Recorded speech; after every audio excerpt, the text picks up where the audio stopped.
जय नारायण की नमस्कार। आप देख रहे हैं अस्त्रोदेव और मैं हूं डीडी शास्त्री। प्रिय दर्शकों, ग्रह गोचर में एक अद्भुत परिवर्तन होने जा रहा है 12 जुलाई को। जी हां, 12 जुलाई को देवगुरु बृहस्पति के साथ सेनापति मंगल की युति से बनने जा रहा है हंस योग। और मेष से मीन राशि, जो 12 राशियां होती हैं, इनमें से अधिकतर राशियों को इस हंस योग का अद्भुत लाभ प्राप्त होगा। जी हां प्रिय दर्शकों, शुक्रवार 12 जुलाई को सायंकालीन समय 18:58 में सेनापति मंगल, जो सूर्यादि नवग्रहों के सेनापति हैं, जो देवताओं के सेनापति हैं, वह गोचर में करने जा रहे हैं अद्भुत राशि परिवर्तन। अभी तक मंगल स्वयं की मेष राशि में गोचर कर रहे थे और अब 12 जुलाई से लेकर 26 अगस्त तक मंगल ग्रह दैत्याचार्य शुक्र की वृष राशि में गोचर करेंगे। प्रिय दर्शकों, वर्तमान अवधि में देवगुरु बृहस्पति स्वयं वृष राशि में गोचर कर रहे हैं और अब देवगुरु बृहस्पति को जब मिलेगा साथ सेनापति मंगल का, तो बनेगा अद्भुत हंस योग। प्रिय दर्शकों, हंस योग व्यक्ति के जीवन में सुख, समृद्धि, प्रसिद्धि और उन्नति का कारक होता है। लगभग सभी राशियों को इस हंस योग का हर तरह से लाभ और उन्नति प्राप्त होगी। प्रिय दर्शकों, गोचर में लगभग एक अवधि के बाद प्रत्येक ग्रह राशि परिवर्तन करता है और इसी कड़ी में 12 जुलाई को मंगल ग्रह राशि परिवर्तन कर रहे हैं। स्नेही दर्शकों, यदि व्यक्ति की पत्रिका में मंगल योग कारक हो, मंगल ग्रह लाभदायक परिस्थिति में हो या मंगल व्यक्ति की पत्रिका में उच्च का हो, तो व्यक्ति हर तरह से सौस्तिक भौतिक संसाधन प्राप्त करता है। व्यक्ति निर्भीक होता है। व्यक्ति को भाई का विशेष तौर से प्रेम और स्नेह प्राप्त होता है। मित्रों का अद्भुत लाभ प्राप्त होता है। यहां तक कि यदि मंगल व्यक्ति की पत्रिका में लाभदायक हो, योग कारक हो, मंगल पत्रिका में उच्च का हो, तो व्यक्ति बड़ी से बड़ी समस्या में भी कभी विचलित नहीं होता है। अपितु यदि यही मंगल व्यक्ति की पत्रिका में प्रतिकूल हो, तो व्यक्ति छोटी छोटी बातों से भी, छोटी छोटी समस्याओं से भी विचलित हो जाता है। व्यक्ति को बारंबार भ्रातृ वियोग, भ्रातृ बैर का सामना करना पड़ता है। यहां तक कि रक्तचाप आदि गंभीर समस्याओं का सामना भी यदि मंगल खराब हो पत्रिका में, तो इस तरह के व्यक्ति को बारंबार करना पड़ता है। प्रिय दर्शकों, आज की इस एपिसोड में आपसे चर्चा करूंगा कि गोचर में मंगल के परिवर्तन से आपके व्यक्तिगत जीवन पर पड़ेगा कैसा प्रभाव। मंगल आपके लिए हितकारी है अथवा अहितकारी, और इसी एपिसोड के माध्यम से आप जान पाएंगे कि इस अवधि में आप 12 जुलाई से लेकर 26 अगस्त तक मंगल की क्या उपाय करें। लेकिन राशिफल प्रारंभ करो, मंगल का गोचर से संबंधित या विशेष प्रोग्राम प्रारंभ करो, उससे पहले आपसे एक आग्रह करना चाहूंगा। यदि पहली बार आप हमारे यूट्यूब चैनल पर आए हैं तो चैनल को अवश्य ही सब्सक्राइब करें, बेल आइकॉन ऑन करके रखें और शेयर और कमेंट्स करके हमारा उत्साहवर्धन अवश्य करें। क्योंकि ज्योतिष, वास्तु, आध्यात्म, रुद्राक्ष, रत्न, गोचर के अतिरिक्त नित्य राशिफल और पंचांग आपको सिर्फ और सिर्फ आपके अपने अस्त्रोदेव यूट्यूब चैनल पर निरंतर प्राप्त होता आया है और आगे भी होता रहेगा। इसलिए आप चैनल को अवश्य सब्सक्राइब करें और बेल आइकॉन ऑन करके सदैव रखें। प्रिय दर्शकों, गोचर में मंगल का परिवर्तन हर तरह से यह उन्नति और समृद्धि का कारक रहेगा। जहां तक हम मंगल ग्रह की बात करते हैं, इनको सूर्यादि नवग्रहों में सेनापति की उपाधि प्राप्त है और ज्योतिषीय दृष्टिकोण में कहा जाता है मंगल की 3 दृष्टियां होती हैं, 4, 7 और 8। और मंगल इन तीनों दृष्टियों से व्यक्ति की पत्रिका में अलग अलग भाव पर बारंबार नजर डालते रहते हैं।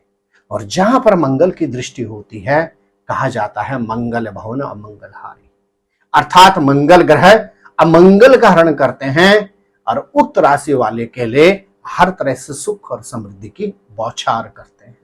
तो आइए विलंब न करते हुए सबसे पहले जानते हैं धनु राशि के जातक। 12 जुलाई से लेकर 26 अगस्त तक मंगल ग्रह का यह गोचर में जो परिवर्तन है, जब तक मंगल ग्रह रहेंगे वृषभ राशि में, आपको हर तरह से सतर्क रहना होगा। शारीरिक क्षेत्र में कोई पुराना रोग उभर कर सामने आ सकता है, कोई पुरानी समस्या पुनः सामने आ सकती है, कोई पुराना कोर्ट कचहरी का मैटर सामने आ सकता है। और विशेष तौर से यदि आपकी राशि है धनु और आप हैं किसी भी तरह से डिफेंस रिलेटेड सेक्टर में, तो आपको अत्यधिक सतर्कता की आवश्यकता है, अन्यथा इस अवधि में आप किसी षड्यंत्र के शिकार भी हो सकते हैं।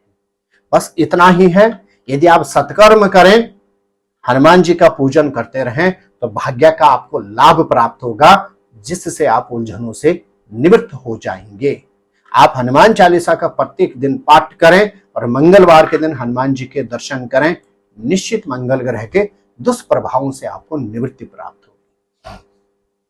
प्रिय मकर राशि के जातक, मंगल ग्रह 12 जुलाई से लेकर 26 अगस्त तक आपके पंचम भाव में गोचर कर रहे हैं। पंचम भाव बहुत महत्वपूर्ण होता है। मंगल ग्रह की दृष्टि रहेगी आपके अष्टम भाव पर, मंगल ग्रह की दृष्टि रहेगी एकादश भाव पर, मंगल ग्रह की दृष्टि रहेगी द्वादश भाव पर। तो सबसे पहले जो मेरी माताएं बहनें गर्भवती हैं और उनकी राशि है मकर, तो उनको इस अवधि में अपने गर्भस्थ शिशु की सर्वाधिक सावधानी रखनी होगी। और यदि आप कंसीव करना चाह रहे हैं तो आपको 26 अगस्त के बाद उस तरफ बढ़ना चाहिए। तब तक अगर आप कंसीव करते हैं तो आपको दिक्कतों का सामना करना पड़ेगा। मकर राशि के जातकों को इस अवधि में संतान से संबंधित उलझने रहेंगी। संतान के शारीरिक क्षेत्र में व्यय हो सकता है, संतान को शारीरिक कष्ट हो सकता है, संतान के ऊपर व्यय हो सकता है। आपके ग्रह नक्षत्र इतना इस अवधि में जरूर कहते हैं कि कुछ रुका हुआ पैसा कहीं से प्राप्त हो सकता है। आपको विदेश यात्रा का शुभ अवसर या घर से दूर जाने के यात्राओं के शुभ अवसर प्राप्त हो सकते हैं, लेकिन इस अवधि में आपको संतान से संबंधित विशेष सावधानी रखनी चाहिए। और यदि आप स्टूडेंट हैं तो इस अवधि में आपको शिक्षा में अत्यधिक प्रयास और प्रयत्न करना होगा। आप प्रत्येक मंगलवार के दिन चोकर में गुड़ मिलाकर उसके लड्डू बनाकर गौ माता को खिला दीजिए और तांबे के बर्तन में मसूर की दाल भरकर किसी भी एक मंगलवार के दिन किसी भी जरूरतमंद व्यक्ति को दे दीजिए। मंगल ग्रह के दुष्परिणामों से आपको निवृत्ति प्राप्त होगी। मेरे प्रिय कुंभ राशि के जातक, मंगल ग्रह 12 जुलाई से लेकर 26 अगस्त तक रहेंगे आपके चतुर्थ भाव में। अच्छा समय है आपके लिए। परिवार के अंदर मांगलिक कार्य के आयोजन की संभावना बनती है। जीवन साथी या जीवन संगनी से मतभेदों से आपको निवृत्ति प्राप्त होगी। अविवाहित हैं और विवाह के लिए प्रयासरत हैं तो इस अवधि में आपकी चटमगनी और पटविवाह के योग बनते हैं। यदि आपकी राशि है कुंभ और आप जॉब के लिए परेशान हैं तो इस अवधि में आपको नई जॉब प्राप्त हो जाएगी। इनकम ऑफ सोर्स आपकी होने वाली है, अर्थात आपके आय के स्रोतों में वृद्धि होने वाली है। कुल मिलाकर देखा जाए तो कुंभ राशि के लिए मंगल ग्रह का यह गोचर में परिवर्तन बृहस्पति के साथ बनने वाला हंस योग हर तरह से उन्नति और समृद्धि का कारक रहेगा। आप हनुमान जी के मंदिर में जाकर एक झंडा लेकर अपने घर के साउथ ईस्ट अर्थात आग्नेय कोण में स्थापित कर दीजिए और एक लाल कलावा हाथ में सदैव बांध कर रखें। हनुमान जी के साथ मंगल ग्रह के आपको अनन्य कृपा प्राप्त होगी। मेरे प्रिय मीन राशि के जातक, मंगल ग्रह आपके लिए होते हैं किसके कारक? द्वितीयेश धन के कारक, अष्टमेश नवमेश भाग्य के कारक। और अब मंगल ग्रह आपके तृतीय भाव में प्रवेश कर रहे हैं। आपको दो चीजों पर सावधानी रखनी होगी इस अवधि में। पहला, भाई बहन से संबंधित किसी भी तरह का मतभेद न हो। दूसरा, पैतृक संपत्ति से संबंधित किसी भी कार्य को फिलहाल कुछ समय के लिए टाल दें। और साथ ही साथ पुराने किसी भी रोग या पुराने किसी भी मतभेद को इस अवधि में रहने दें, उसको छेड़े न, उसके इलाज करें और ना उसके लिए कुछ हम कोर्ट कचहरी से संबंधित कुछ लाभ उठाएं। अन्यथा आपके ग्रह नक्षत्र कहते हैं भाग्य का भरपूर सानिध्य प्राप्त होगा, प्रोफेशन में उन्नति के योग बनते हैं। और आपके ग्रह नक्षत्र कहते हैं कि प्रोफेशन का कारक भाग्येश का स्वामी जो मंगल ग्रह है वो स्वयं बैठ गए पराक्रम भाव में। तो निश्चित मान के चलेगा प्रोफेशन के लिए यह समय आपके लिए हर तरह से उन्नति का कारक है।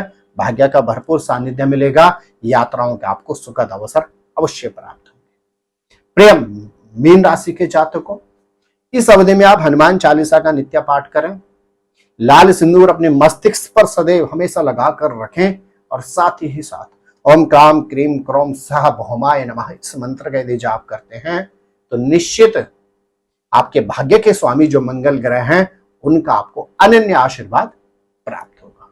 तो प्रिय दर्शकों, एक बार पुनः आपसे आग्रह, यदि पहली बार आप हमारे इस यूट्यूब चैनल पर आए हैं तो चैनल को अवश्य सब्सक्राइब कर लें। आप स्वस्थ रहें, मस्त रहें, अपना ख्याल रखें। जय नारायण के नमस्कार।